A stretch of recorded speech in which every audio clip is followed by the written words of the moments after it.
Broadcasting from the business capital of the world, this is the Podcast Business News Network. Welcome back, everybody. I want you to think about this for a minute. Negativity. Do you often find yourself going in a negative direction and you don't even know why you do it? You're in a situation and you're looking at it, through a clear lens, but it seems negative. Maybe you're blaming somebody or you're finding fault in something or someone. Why do we do that? Why do we gravitate in that direction? How can we change that? Who wants to be negative? We're going to dig into that. She's a wonderful psychotherapist, works with everybody of all different ages and all different situations, and she's back with us. And I love having her on here. I get so much insight. Susie Engel is on the program. How are you doing today? I'm great. Thank you, Steve. How are you? I'm good. I just paused for a second because I looked up at my screen here, and I never realized this.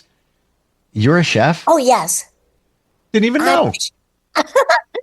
We should talk about that. I'm a chef and a psychotherapist. Interesting. And actually, I needed a job when I was in college. I went to Barnard in New York City, in Manhattan, and I needed a job. And I don't know about you all, but I was brought up, be a doctor, be a lawyer, this, that, and the other. And I applied to law firms, and I was just like, oh my God, they will kill me. They will, chew me up and spit me out. I had 2 interviews at law firms when I was a college student. And then I walked into a cafeteria that was in the basement of Teachers College in Manhattan. This is like the late 70s. And I had lunch. Everything was beautifully displayed. The food was phenomenal. It was an atrium. There were skylights. It was a children's school, but in the basement was their cafeteria. And the chef of Dina DeLuca ran a commissary out of it. So all the food for Dina DeLuca, which was one of the first fancy food shops and import shops back in the day, ran from there. And it was right in my neighborhood. It was like on the same street as my apartment. Wow. So after I enjoyed lunch and debriefed myself from these interviews with law firms, I went to the kitchen and I just said, I have no experience except cooking at home with my mother, my father, my grandmother. But I'd love to have a job and I need a job. I'm a college student. And they hired me. They said, come at 5 every morning, shovel ice and chop garlic. Huh. And so I did. And it turns out he was this master chef, the executive chef of Dina DeLuca. So that's a whole part of my life. I am a chef. I know somebody who used to be a mixer in clubs and bars and things like that as a disc jockey, and he is now known for many years in these parts as DJ Chef. Yes. And he will go to, could be a bachelorette party, and he'll be cooking and mixing music at the same time. So fantastic. I love that. Integrating all these amazing strengths. Yeah. So I now make you a TheraChef. A TheraChef, that's really great. I have an Instagram, The Conscious Chef. No. But I like the TheraChef. The TheraChef. Yeah. So nice. Negativity is a big part of all of our lives.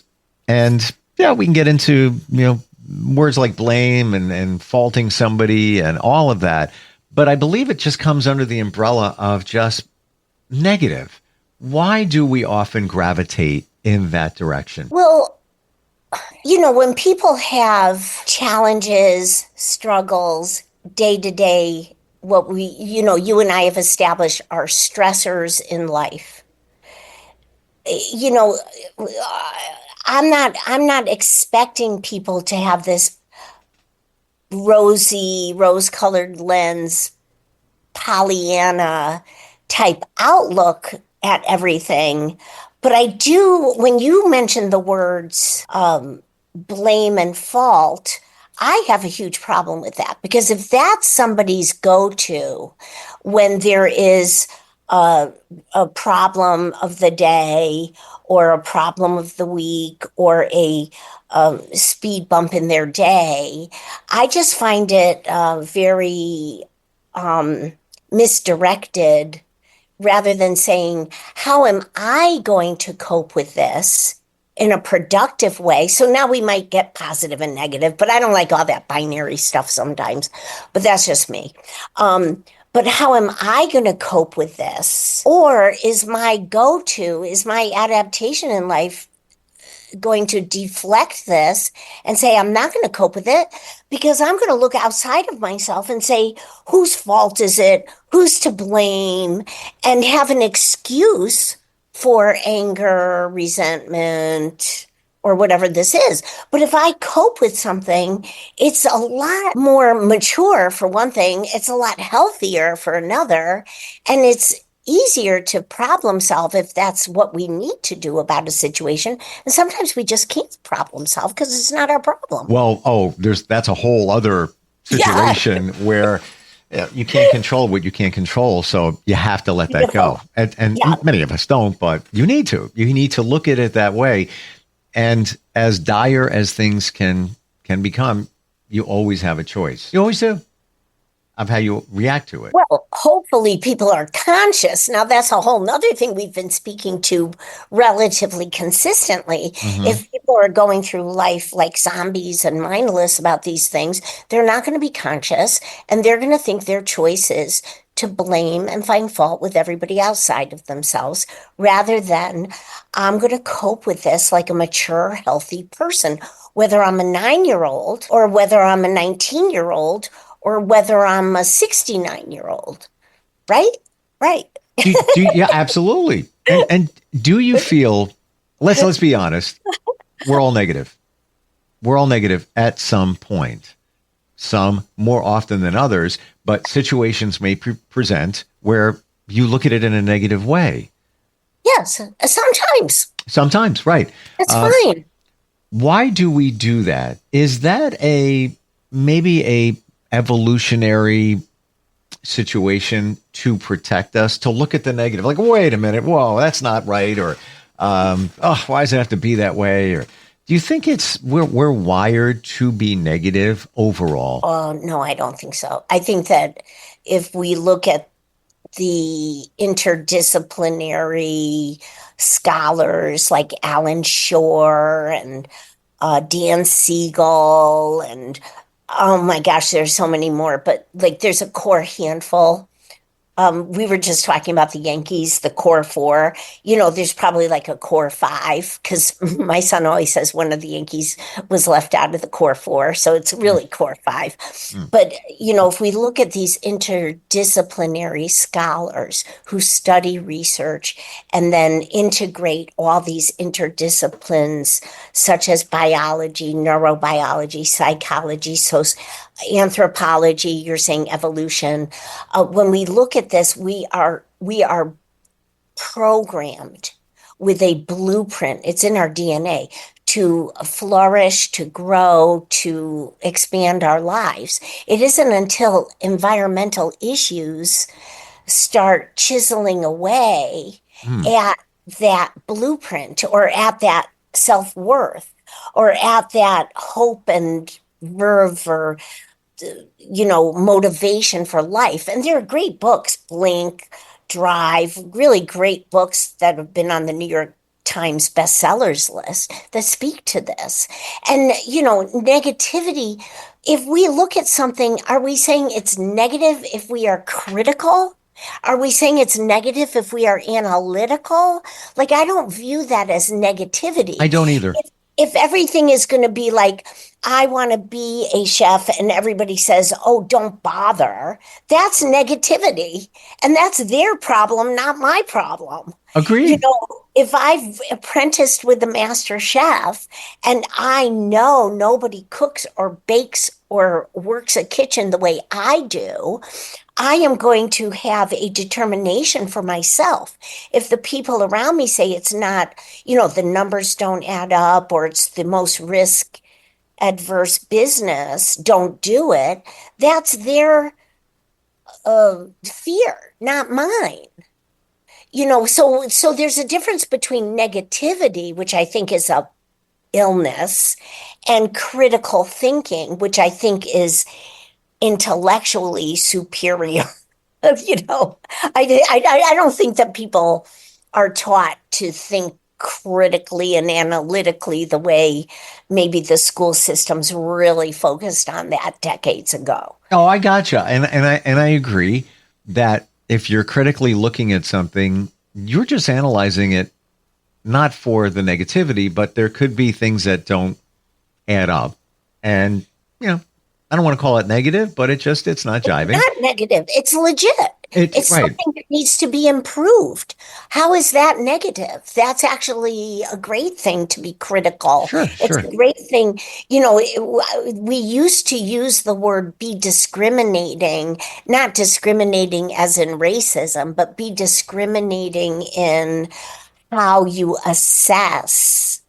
And so if we don't use the word discriminating because it's so loaded. Yeah, well, there's been lots of ad campaigns for those with discriminating taste, meaning that, Yes, I'm going to raise the bar a little bit. I'm not going to eat that or whatever it might be. but that's like, so now if we say I'm a critical thinker, I'm an analytical thinker, I'm assessing, we should be constantly assessing. And even little kids, they should be assessing their experiences and their friendships and wondering, what is my place in the friendship? Do I like this person, or am I clawing for their approval? I mean, that's just off, but they're learning that. They're learning that somehow. That's not in our blueprint. So let's go to those two words. I mean, being sociable is in our blueprint. Right. Fault and blame. A lot of times we'll blame somebody else for something. Same thing with fault, rides along the same line, not the fault line, but around the same line. Why do we do that? Why do we project away? Yeah. And I think that you're just saying it in the same question is, why do we do that? Why, if, the holidays, this holiday weekend, if there were big family events that occurred because it's Easter weekend, for example, did families function the way some families do? And most families have something. So why did one person in the family say, you're a trigger, you're to blame, when nobody is a trigger? If I am triggered, it's my responsibility to cope. But I can't go around the world saying it's your fault, you triggered me.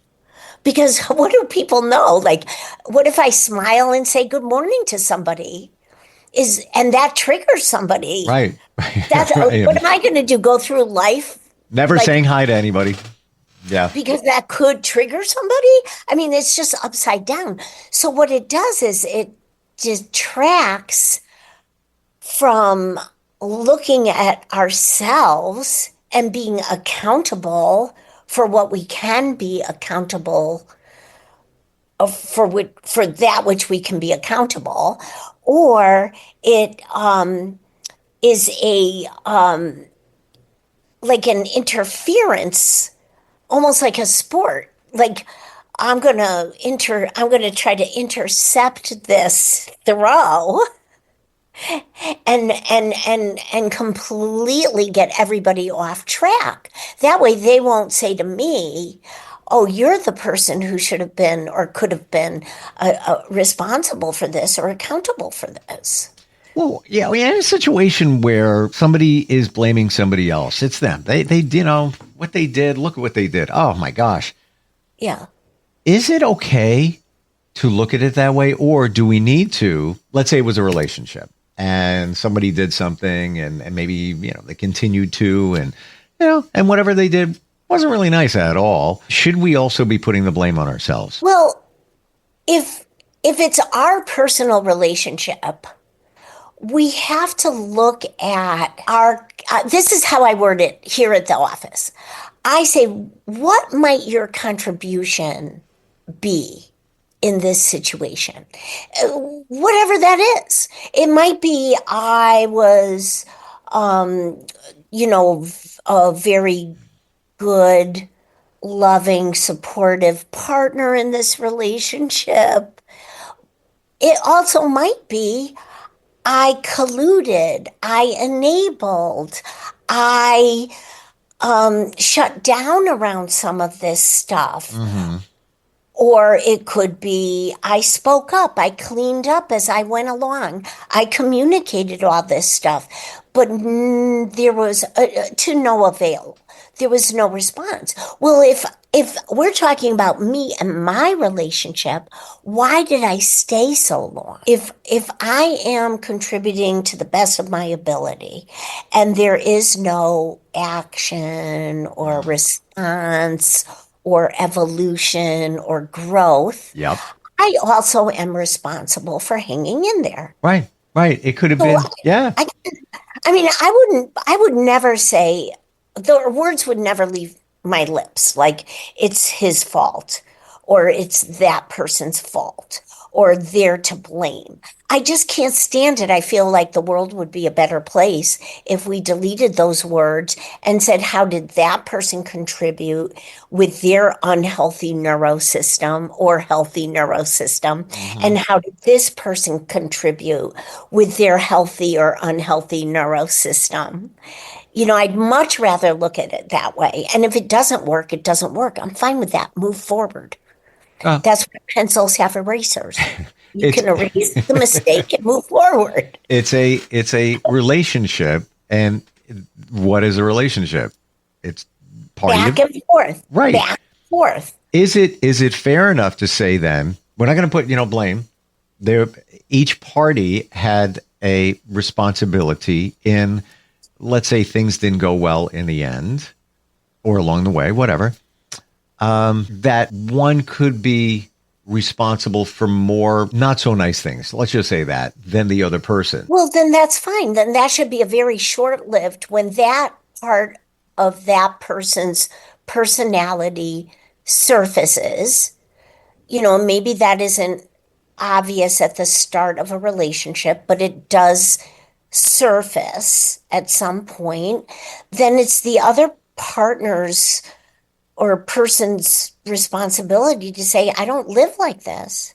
And if the other person says, oh, I really should get my act together and responds by changing, great. But if that person continues to, whether they're abusive, whether they're caustic, whether they have some sort of addiction problem. I mean, I don't know. It could be anything. If that person doesn't change, then the relationship shouldn't be, because we don't have to hang in there indefinitely. Right. And ultimately, it is, I don't want to say the word fault, but it is your decision to stay in a relationship that really doesn't support you. I get it. Not always easy. There's fear, change, all of that, on and on and on. But ultimately, if you're not happy, you can make a move. right. And that's very liberating. I mean, I'm not really getting the whole thing about fear of change, because if we were not changing, we would not be alive. I mean, we're changing all the time. Everything around us is changing all the time. So whoever coined that or made that, I mean, it was probably some self-help author of some self-help book who said, oh, everybody's afraid of the fear of change, and let me tell you why. And then people stop thinking for themselves and believe whatever that is. I mean, it's just, to me, almost absurd. But I get it. Here. I get what you're saying, and I subscribe to that. We have a fear of changing because it's the unknown. We don't know. We look at the future, but there is no future. It doesn't exist. I don't know if you agree with that, but when I look at the future, where is it? You have an idea of what could take place, but it's not here. It's not even tangible. It didn't happen. The past, yeah, you got some proof there, but there is no future. You have no future, Susie. You have no future. Neither do I. Well, okay, no predetermined future. We know that time will move on. Time will move on, and there'll be something, but we don't know what the something is. Well, we can make plans and have goals. But there's no guarantee that they will transpire. No, but if I have a healthy enough sense of security about myself. Mm-hmm. I have a healthy enough conviction, and I have a healthy enough Faith and belief in yourself. confidence, right? Confidence, sure. Or confidence in myself. Those are one and the same, I would say. To know that Then I Go ahead. then I can move forward with those goals. Right. However, you can't guarantee that it will transpire, right? No, but that's like, so who wants to think like that? I'm not here to guarantee anything. I'm just here to say I have a motivation and an outlook, and usually all those things do come true. And as far as my life has gone, like a lot of these things have come true. Sure. And, but getting back to the negativity, I mean, we all know people in our lives who are negative. I really don't care to keep negative people in my social circles. And if you look back, that's an environmental influence, whether it's anxiety and fear-based, or whether it's just brought up in a family culture of negativity. Yeah. That becomes internalized. And there's a huge difference between people who are brought up that way. And, that's unfortunate, but they also could outgrow it, Right. Yeah. Right. Or work on it. Let's say your parents or parent was overprotective and there was negativity where they would say, no, you can't do that. Oh, don't do that. Be careful. Blah, blah, blah, blah. There's some negativity going on there. Absolutely. And then you may adopt that and live your life that way. And like you said, you can rewire, you can change. But I'm seeing what you're saying, that it's environmental. Because you're that 2-year-old. And this is my favorite example. You can walk. Oh my gosh. Ooh, wonderful. You walk up to the table. Salt shaker, pepper. Ooh, look at it. I can play with it. Which parents say? First thing. Hey, whoa, put that down. Just put that down. It's not going to hurt you. No, put it down. Right. And then they're like, what am I doing wrong? Put my body down, put the salt shaker down. Like, why is that so bad? It's so fun. Down. Yeah. Yeah, but then that, like you said, environmentally, there's where the beginning of the negativity comes in. And I get it, not throwing any parent under the bus. I get it. I don't want to clean up salt either, but I get it. But it begins there. And maybe that's why we kind of ride the negative train more than we should. For some, absolutely. Yeah. For some, absolutely. And I mean, I like this conversation. I just want to come back to, if anybody, if you, Steve, if anybody in this audience tends to have the go-to of who's at fault, who's to blame, who's the scapegoat, just think about this brief conversation. And we didn't delve into it enough, but could I look at myself and be accountable for what I have contributed to the outcome? I love it. I think it says it all right there. Yeah. It really does. And I know it's kind of cheesy, but I'll never forget when somebody showed me this like 4 years ago. When you point the finger, blame, fault, what do you got? Yeah. You have 3 fingers pointing back at you. Right. And that's the contribution. That's a good piece of cheese. Sometimes cheesy. Well, okay. You want to go deeper than that. I'll never forget when a boss gave me the book, Who Moved My Cheese? You remember that? That book? It's basically saying, don't hold on to the cheese because somebody's going to move your cheese and take it. It's time to change jobs. It's time to move on. It's time to, move forward. Like that. Yeah. Who took my cheese? You don't have to hold on so tough. I don't mean to be cheesy, but time flies and we got to go. Susie, wonderful talking with you today. Your website is your name. Share that, please. Yes. Susan Engel LCSW.com. So it's SUSANENGEL-LCSW.com. Got a music download. Just popped in my head. Might want to look at the lyrics of this song from the 80s, Howard Jones, No One Is to Blame. And it's kind of the lyrics when you think about, I'm hearing it play in my head, where we look at this and we look at that, but no one is to blame. No one is to blame. I love that. I am beautiful. I'm going to go listen to it on YouTube. Check it out. Wonderful having you here. Appreciate it. And we'll catch up soon, okay? Thanks, Steve. Thanks, Susie. We'll be right back.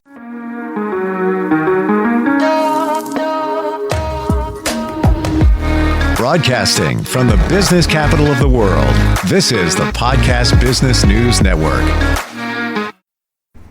Okay, Simon, what are you wearing right now? Nothing. That's right. And what do people normally wear? Clothes. Exactly. So now Mommy's going to teach you how to dress yourself. Clothes keep us warm, they look good, and if we go out without them, the neighbors will talk. So it's important to know how to get dressed. Here's how it's done. Underwear always comes first, name tag at the back, then pants, then shirt. Get the first button in the right hole, or you have to start all over. If you're wearing a tie, it goes over, round, through, and pull tight. Tuck your shirt into your pants and zip up your fly. Socks going first, then shoes right on right, left on left. With shoelaces, just take the ends, cross them over, switch the loops. The rabbit goes down the hole, pull tight, and you're left with bunny ears. I love bunnies. Good to know. Now remember, spots don't go with stripes, socks don't go with sandals, and if you've tucked in your shirt, wear a belt. Got it?